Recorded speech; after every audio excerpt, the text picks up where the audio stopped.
Well, hello everyone, and welcome to another episode of the Teamwork a Better Way podcast. I'm Christian Napier, and I am joined by my co-host in what looks like a very lovely powder or Carolina blue, Spencer Horn. Spencer, how you doing? Doing great, Christian. Thank you for noticing. You always make me feel so good because you notice. And good to be with you, Christian. How are you today? I'm doing well. I'm doing well. I'm really excited about our podcast today. I've been in interviews and online things already for 4 hours today, Oh and goodness. I'm super excited to hear about our guests. But I'm curious if you were impacted by any of the thunderstorms that rolled through yesterday and early this morning. Oh, just the whole house shook. It was like just the wind blowing like crazy, and I don't know if that's what you felt down south, but we sure did. Yeah. How about you? Yeah, we got a little bit of it too. I wish we get a lot more rain and not as much wind, but that's right. Beggars can't be choosers, right? Right. Well, Spencer, I am super excited to introduce our guest today, Michael Leibowitz. Uh, Michael was recommended to me by a colleague, and I spoke with him, and he was so impressive that I hired him to do a lot of work on communication for our company. Right. And we're in the middle of going through a major engagement with Michael. He's fantastic. He has a tremendous experience and background in communications and specifically in behavioral neurology and understanding and really understanding what people think and what's important to them and how to reach them uh, through the way that they think and operate. And so it is my great privilege to introduce everybody to Michael. And Michael, thank you so much for being on our show today. Great to have you. Thank you, Christian. It's a pleasure to be here with both of you. So good to have you, Michael. And I've had the chance to talk with you a little bit today. And today's topic absolutely intrigues me. The neurology behind effective company culture and teams. And we work with so many teams, and that's really the theme of this podcast. And so hopefully Right. we have several people that have registered. We encourage you as you listen to ask questions of Michael and us, and we'll work those in as we can. But I'd love for you to just frame this topic a little bit. And one of the things that you mentioned is some teams are able to click together and create that Yeah. sense of belonging, and others really struggle with that. And just in my experience in working with teams, Michael, I really see like 10% and less that are able to Mhm. click at that level that you're talking about in terms of high performance and having a sense of purpose. And really, so I'd love to hear Yeah. your experience with that. Yeah. Thank you so much. So, like you say, it's all about belonging. Belonging is here. I'm already going to go into the neurology nerd stuff. Belonging is what's known as a baseline state. There's only a few of them for all human beings. Belonging being one of them, and we we absolutely need belonging to survive. It's one of the things that our brains look for to make sure that we stay alive. To tell you the truth. We are very social animals. And it's not just social as in like, hey, we're in the same room together. It's when we feel that we belong together is when teams and especially cultures start clicking. They start gelling together. And the key to belonging is really when the brain recognizes we are like kind, you and I. And when a team works together is when they recognize, hey, we're like kind, we share a same belief system, and that's really the key to the whole thing is understanding belief systems. And when we have that, I mean, I know I'm talking very generalities, and as we talk, we'll probably get more and more specific.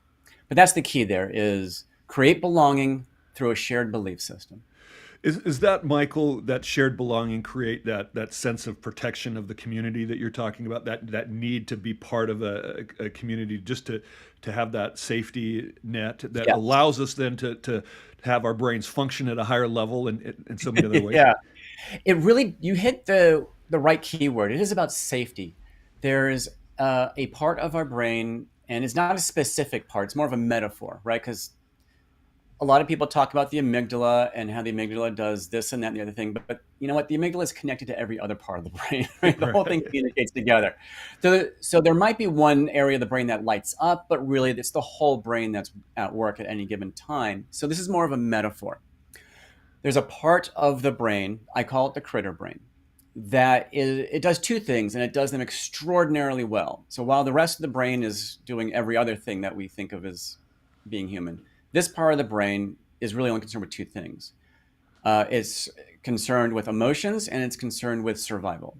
And of course, survival being the most important of the two, because, you know, if you're not around to tell people they were wrong, then what's the point? So the way we calculate survival to this part of the brain is if I'm with like kind, then I'm safe. I don't want me to die, therefore people like me probably don't want me to die either. Therefore, anything that is not like kind is, to this part of the brain, to this function, a potential threat to survival. Now, we don't actually calculate that like, oh my gosh, you're going to kill me. It just feels bad, right? It does survival and it does emotion. So we just have this feeling about someone. It just doesn't feel good. And of course, that gets kicked up to the rest of the brain that just wraps a story around it. And we rationalize why we don't feel good around this person. But when we make sure, when companies create a culture and make sure that the teams are made up of people who are already signaling like kind to each other, oh gosh, this part of the brain that signals survival just calms all the way down and just squirts out the happy juice of, no, these are my people. These are the people who I can trust. I can be open with. I can enjoy my time with. I don't have to have this guard up in case, you know, they're a threat to survival. It's just not there, that threat element. And that's how teams connect. And earlier when you said about 10% or fewer of the people connect, well, that 10% were not just did they discover like kind in each other on this, not a subconscious level, it's a pre-conscious level. But they also vibe with the belonging and the like kind belief traits of the business itself. Gosh, That makes Christian, sense. it does. I have so many Yeah. thoughts going on, Christian, and I don't want to monopolize, so I'll give you a I, second. yeah, so I love this conversation. Uh, it leads me to a question. Uh, Yeah. so we have a natural tendency to coalesce around people that are like us, Yes. which some might say, well, how does this align or potentially conflict with organizations' diversity and inclusion initiatives, right? Where we're trying to bring in people from different backgrounds, different belief systems, Hmm. different cultures, uh, Hmm. different ethnicities, so on and so forth, and have them Yeah. work together as a team. How do you do that while avoiding the negative tendencies of tribalism? Right? We just Yeah. surround ourselves with people who act and think exactly like us.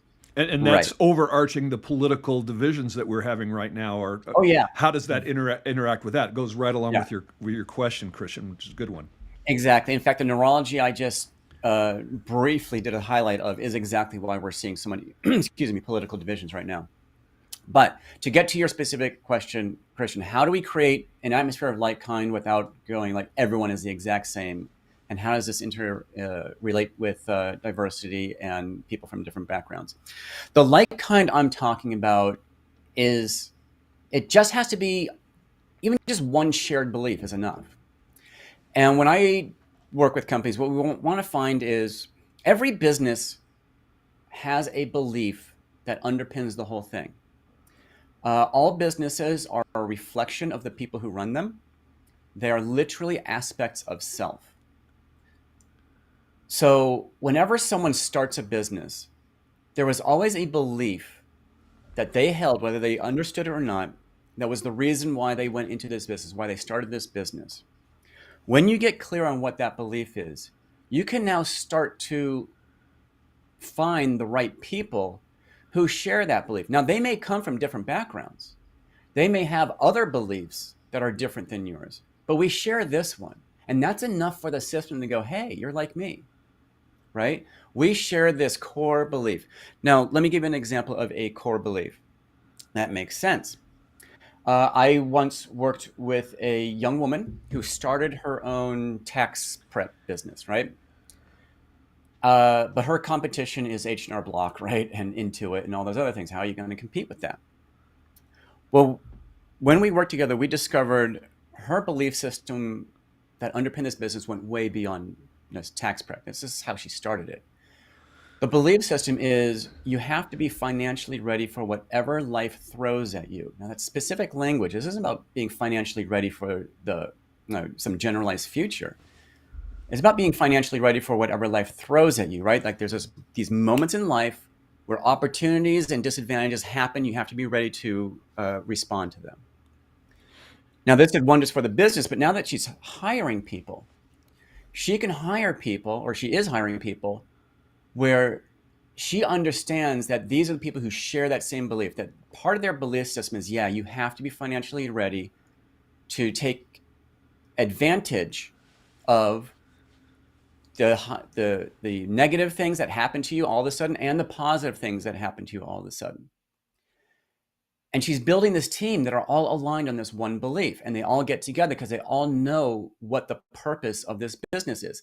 Now, many of them have different beliefs and a whole bunch of other things, right? And that's good. That's where the diversity comes from. And they come from all different kind of backgrounds. But while we're at work, it contains a context. In any situation we find ourselves in, we're in a specific context. This is why we're different people at work than we are at home, and so on and so forth. We're the same person, but we let different aspects of self come through. So the aspect of self that's coming through in this business, and the one that's keeping this team together and making them work so well together, is around this one core belief of, you know what? You got to be ready for whatever life throws at you. How was that one for?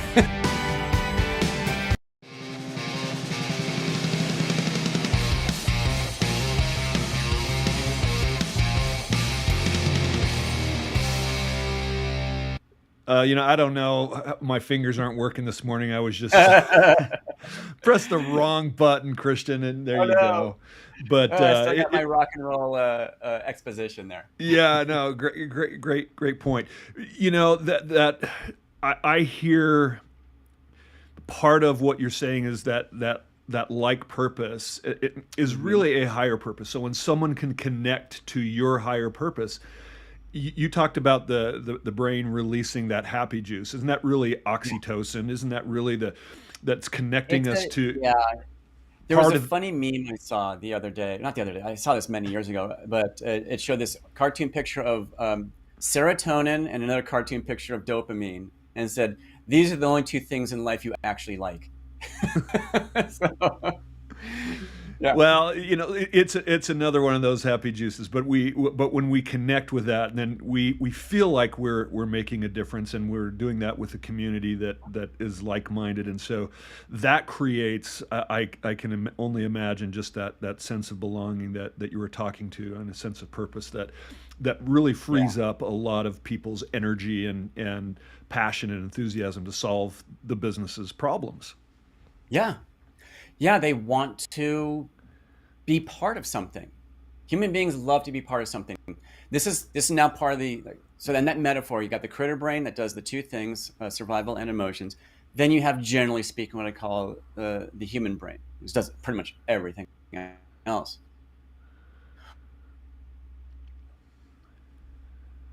Well, part of that human brain is all social dynamic, and so that we're all moving toward a common goal is related to social dynamics, what we're doing, finding that purpose and meaning in life.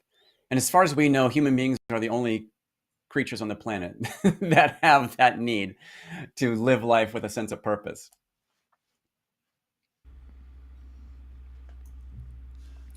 All right. Our connection might be a little bit janky here, Spencer. It's been kind of going, cutting in and out here. Uh, Oh no.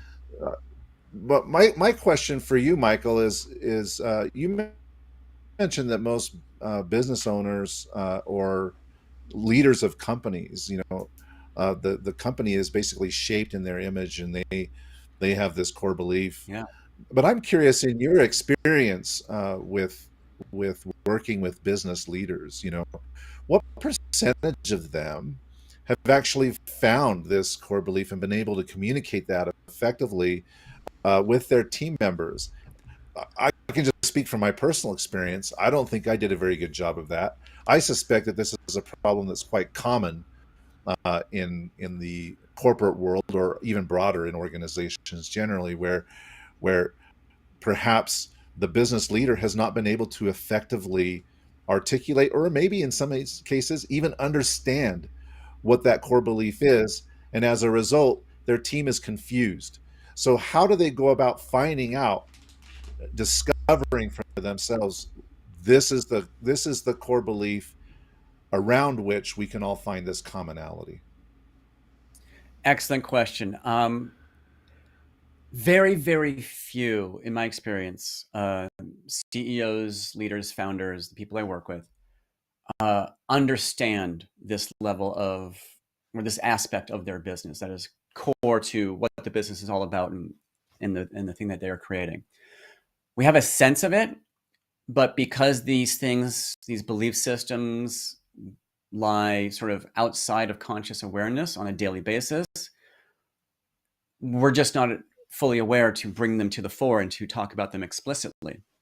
So the one question that is the big unlock is to ask this specific question: what's important to you about the work you are doing, or what this company does? And the word "you" is doing a lot of heavy lifting here. This is about you, the business owner, not about your audience. You're going to be tempted to say, well, I want to help them do X, Y, and Z. Like, fantastic. And that's a great thing to want to do as a business owner, to help your customers. But this is about you. This is your belief. What's important to you about doing the work that this business is doing? And there's many layers to that. It's like peeling an onion. And that's my job, is to get to listen to specific language and go, wait a second, do you mean this or that? And find the way down to the core belief. But that's the opening gate. What's important to you about the work that you're doing here?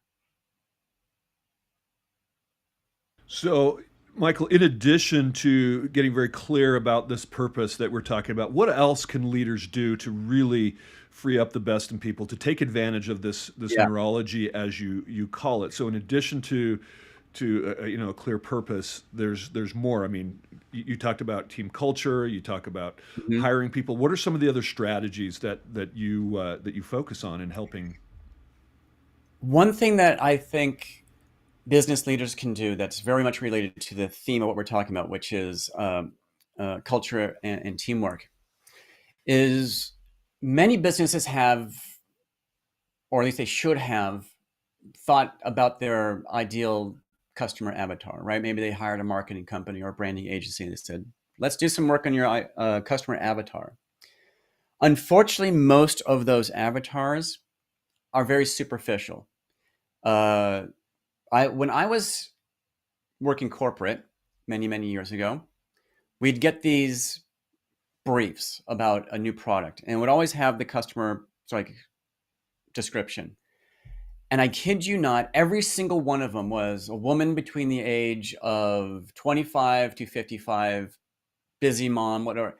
Apparently, this woman, this idealized woman, is propping up the entire world economy, right?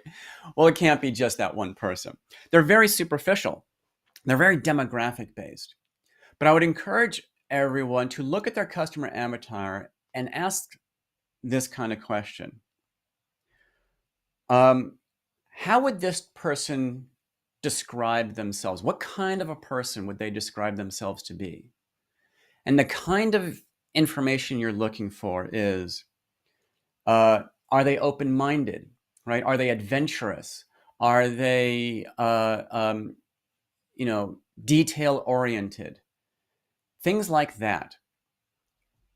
And once you figure out like maybe 5 of those, then you focus on each one. It's like, in what ways are they open-minded? How does that manifest for this specific kind of person, right? Once you have those 5, what you have are what I call the belonging traits of your business. what I just gave you is like kind of like the Cliff Notes version of how to get there. The the way you get there that has real like purpose and meaning and gets to the real answer is to go through the beliefs. And I usually guide my clients through that whole process. But you want to get to this territory of what are the belonging traits. For instance, the belonging traits of my business are first and foremost someone who loves to learn new things. I don't mean casually like learn new things. I mean they're actually seeking out something new to learn that they didn't know before. They're very curious in that way. Number two, they have a high degree of empathy, right? They are what I call intellectually curious. That is to say, they can take two different ideas and combine them to make a new idea, right? And number four, they are driven to succeed without being, and okay, this is my language here, without being super neurotic about the whole thing, right? So not quite aggro type A, but not really type B either. This driven to succeed, but with some sort of perspective about it. Not only does that describe every single one of my clients who have ever said yes to me, it also tells me what traits to look for in the people I hire. You want to hire the people that share the belonging traits of the business. And when you hire for those people, and there's ways to craft questions that will reveal these answers. But when you get those people, you will automatically be building a fantastic company culture around those principles. And these teams will naturally gel together because you brought them together and they share these core elements of who they are, their identity really. And then you just set them to work. So super cool, and I just see, I see Christian, as he said, I'm one of your clients. He's all Yeah. those things that you described, which is perfect. My Yeah. question to you though is, as you find people that really match that avatar based on those beliefs that you've identified, which I think is brilliant.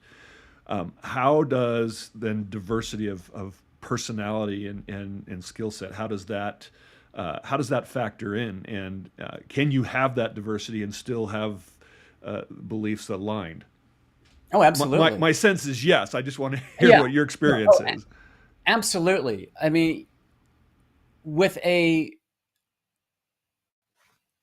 the hiring brief, I guess this is who we're looking for. When you go out there with either you're hiring a recruiter or you're posting a job listing, you're gonna want to make sure you use descriptions that align with your belonging traits, and of course the core belief of the business.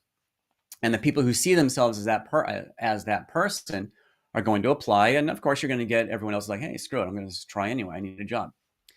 Uh, Within that pool, when you recognize this person, pretty much any other trait they have, any other personality or trait or point of view, that's where you want to have the diversity, right? As long as they meet these five belonging traits, and everyone, trust me, everyone has more than five. You want at least these five, right? Because you know they're going to align.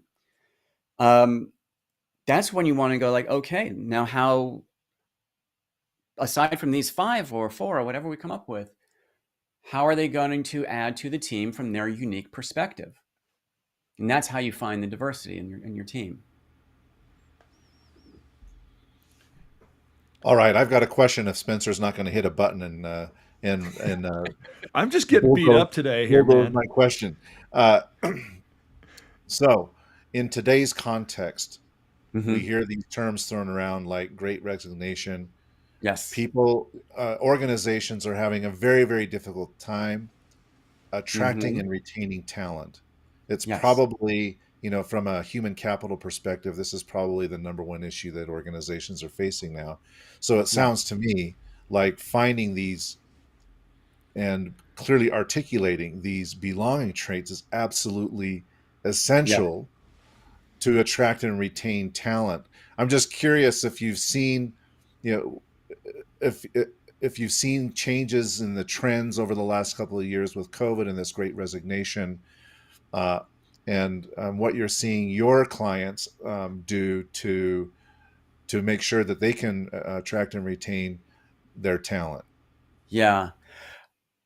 There is a new term well, it's not really a new term. It's just a term that is starting to get a lot of traction and get a lot of exposure. It's called employer branding.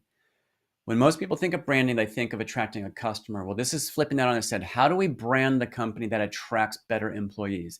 And I absolutely love that this term, this attention, is being focused on now. In fact, I met a woman a few months ago who had just been hired by, I think it was DoorDash, to direct their employer branding efforts. So there are starting to be, what the change I'm seeing is HR departments are, or whatever department is doing, has been tasked with doing the hiring, are adopting either outsourced or onboarding people who are in charge of how do we present ourselves so that we are attracting better quality, better fit is probably the chief among those two, better, not just quality, but fit people to apply to us.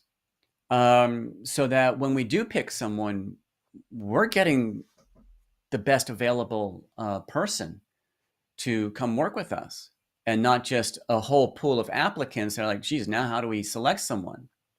Because when you select based on skills, yeah, you get the skill, but do they work with the company? Do they gel? And earlier you mentioned the Great Resignation. The data is starting to show that, yes, some of that is about salary, right? Like, you know what? Salary here is not so great and I'm being treated poorly. Well, salary is a function of belonging. Do I feel valued here, right? It's not necessarily a function of, hey, I'm just going to go get some more money. Maybe that's part of it. But really the Great Resignation, by and large, or the Great Reassessment, is once COVID hit, it reset the game settings, if you will, right? It reset everyone's routine. And suddenly we were all en masse discovering a different way of living that was different from what we've been doing for the years or possibly even decades before that. And because it lasted so long, well, if it was just a couple of months, then we would have gone right back to our routine. But no, it lasted a couple of years. And it caused everyone to notice, hey, wait a second. My life feels different now. I kind of like the way this feels. Let me reassess what I'm doing with my life. So now people are really much more in tune with, I don't just want to work for a company for money. I want to work for a company for money where I feel valued, where I feel like I belong, where I feel like I'm contributing and moving towards something bigger than myself. And that's the big shift that's going on. And companies are going to have to get a lot better, big or small, in communicating, this is who we are. This is the culture we are building. And this is how you are going to belong here. And many other studies, and I can't point to the actual study because I don't have it in front of me, but I know from people who are much deeper into the field of HR and employee retention, they're all telling me the same thing.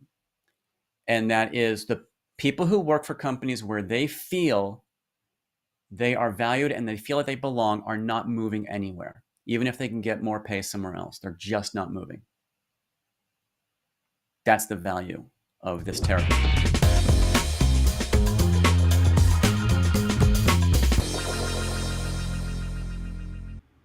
Great information. Michael, so if you can, I think you've done a great job in setting up the really how we get clear about what our beliefs are and attracting people that are aligned with those, and then communicating that you're important to the organization. I would like to hear from you. How else can managers? So once we've set this up, we've created the framework, or we've now shifted to and clarified our position. So we're recovering from our previous sins of not doing this, right? Whatever situation that we're in. How do managers, just beyond communicating, how can they create that sense of belonging and that you're making a difference? And what are the things that demonstrate that in your experience? Great question. Did a post on LinkedIn a few weeks ago about something that's related to this. Like, okay, let's go back to some nerdy neurology here. Here's how the whole system works. We have an idea in our head of what we want to communicate. And then we think that we say the words that communicate it and the other person hears it, right? What's actually going on is an internal game of telephone. If you remember that game where one kid whispers a phrase to the next kid and down the line, and the last kid gets it all wrong, right? Something got lost there. Here's what's happening in the brain. We think of what we want to or what we intend to communicate. In about a fraction of a second, that gets filtered through our own beliefs and then the meanings that those beliefs hold for us. That determines the kind of language we use to express it. And then the listener reverses that process. They hear what you say. That gets filtered through their beliefs and their meanings about their beliefs. And that's the message they heard. That's why when leaders say something and it doesn't get, they wonder, like, how did the message not get through? Well, this is what's going on. It's not really your fault. It's just how humans are designed to work. But notice the common denominator there is the belief and the meaning. And a very tactical piece that managers and leaders can use is to give context to the thing that they are talking about. And here's what I mean by context in this case. There was a study done back before the internet was a thing. And so there's no, again, I can't point you to a URL, but there was a university that did a social sciences experiment. This goes back in the 80s when there were like automatic teller machines. And there were actually lines of 5, 6, 7 people long to get money from the teller machine at the bank, right? They said to their students, they split their group in two. This half go up to someone towards the front of the line, but not quite at the front, and ask them if you can cut in line ahead of them and see what response you get. And of course, they revealed like 80% of the time, everyone said no. 20% people are like, yeah, fine, whatever. The other group, they said, say the same thing. Hey, can I cut in front of you? And this time, add the word because, and then say anything you want. Make it ridiculous, make it heartfelt, whatever. Switch it up. And what they found was about 60 to 70% of people said yes, right?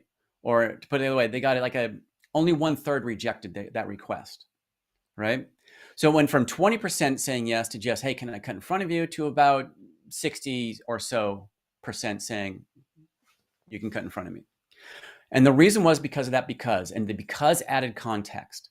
Some of the becauses were just like, because I'm in a hurry, right?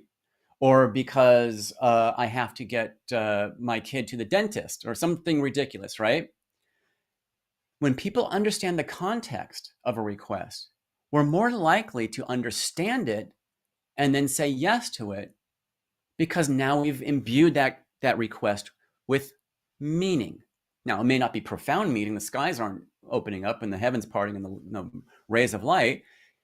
We just need context and meaning around what we're going to do. And so my advice to managers is to just add context. Just say because. I love context is important. We have Quinn, who's been a regular listener and also on the show, says, "Isn't the ultimate mental freedom being able to be in my own space that is specifically designed to maximize my happiness?" So here he is talking, I think, more about, you talked about the some of the changes in how we work. Working from home and realizing, hey, I have some more freedom. I think that's a little bit what he's talking about there. How would you respond to that? We are all on a quest to maximize our enjoyment of life. Freedom is part of that. It's tough to answer this question specifically because freedom means something different to different people. But the commenter is absolutely right. We are on a quest to maximize our enjoyment of life. Now, things get really weird in the deep neurology. So for those of we don't have time to go into that, how sometimes there are certain neurologies where enjoyment of life means staying in a place of pain. And it's really unfortunate how that happens. But generally speaking, we are all seeking for the most positive experience available. Now, how can cultures and workplaces foster that so that people want to come into the office or participate in this work? Generally speaking, what makes us feel good, especially in collaborative environments, which is what work is everything that we've discovered or we've talked about before. We just want to know that we belong. Anecdotally, back in ancient times of tribal humans, there's evidence of this, that the highest punishment the tribe could deliver to someone who broke the rules. And what are the rules? They're just rules of belonging, right? All rules of society are literally rules of belonging. Here's how the highest punishment was not to put someone to death. It was banishment. You are no longer one of us. Because if you died, at least you died as part of the tribe. But to be told you are no longer one of us is not a survivable state for human beings. You can go to the most isolated hermit on the hillside and say, what is the community to which you belong? And they will say, I belong to the community of hermits. I've never met any of them, but I know we exist, and I belong to that community. We will actually make up belonging, right? That's all we want. And so how do we maximize our enjoyment of life? We find the places where we belong. Well, I think yeah, it's totally fascinating. We could talk about this for hours, Michael, but we're up against it. If people want to learn more, oh, I guess I should say, Spencer, do you have a final question for Michael before we conclude? You know, I have lots, and we could go on forever, and I think we would be justified in extending this. But I would just say before you leave, Michael, communication is something that the most recent Harvard Business Review article, just talking about the social skills is Right. what companies are looking for. It's so much more than they ever have in the past versus the technical skills because of the ability to tell the story that you've talked about and give context and meaning. I think one of the things that you stated that I heard is that share information. So part of helping that ongoing sense of belonging is, hey, here's our initial mission and vision, and here's how we're doing. And so that Yeah. also means you have to be vulnerable, right? That means you also have to say, hey, here's how we're doing well. And, I guess, was it Patagonia that on their own website are saying, hey, here's where we're falling short on sustainability. We haven't found a solution, but we're working on it. So Yeah. they're telling the story and at the same time being vulnerable. And so I think that Absolutely. is a skill that CEOs have to have instead of saying, hey, we've got all the answers. This is the direction we're going, follow us.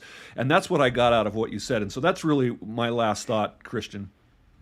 When we feel like, when that critter brain notices that we're not going to die here amongst these people, we are much more open to being vulnerable about here's what's really going on.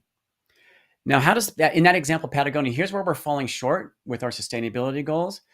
To motivate the employees, the people who are responsible for finding the solution, what Patagonia and what companies need to add is, and here's why this matters to us. Make sure this is the meaning piece, right? Because we are meaning making machines.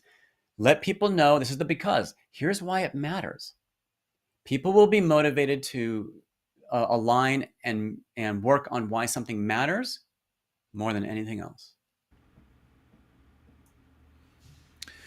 Well, again, Michael, I really appreciate you coming on and joining us today and sharing uh, the very tippy top tip of the Yeah, iceberg when it comes to we kind of just neurology scratched the here. paint on this one. Yeah, we've just barely scratched the surface. So if people want to learn more about the work that you're doing with organizations to help them find their core beliefs, to help them find this place of belonging, what's the best way for them to reach out to you? I'm very active on LinkedIn. So they can find me on LinkedIn. It's Michael Leibowitz. You'll find the image of me with the little hat. I'm sort of holding onto the hat there. So it's easy to find my picture.